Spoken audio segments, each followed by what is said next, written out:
Downing Street has agreed for negotiations to kick off on Wednesday despite the coronavirus crisis. Donald Trump is said to be desperate to reach a deal ahead of the U.S. presidential election in November. A source told The Sun, Number 10 gave the green light late this week for the talks to start. The process has been significantly speeded up. The talks will be carried out remotely while coronavirus travel restrictions are in place. The first round will be held between International Trade Secretary Liz Truss and U.S. Trade Representative Robert Lighthizer. Boris Johnson is said to have put off trade talks with the U.S. until now due to ongoing negotiations with the EU. The UK is in a transition period with Brussels until the end of 2020 as the two sides thrash out a free trade agreement. The Prime Minister has repeatedly insisted he will not push back the deadline.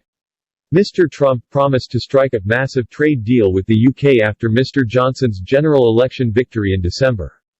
The U.S. president said the agreement could be far bigger and more lucrative than any deal with the EU. He tweeted, "Congratulations to Boris Johnson on his great win. Britain and the United States will now be free to strike a massive new trade deal after Brexit.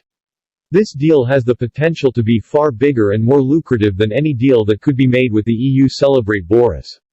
Stumbling blocks in a trade deal between the UK and the US could include food standards and the NHS. Mr. Trump sparked a backlash when he suggested the NHS could be on the table in an agreement. But the US president later rode back in the comments.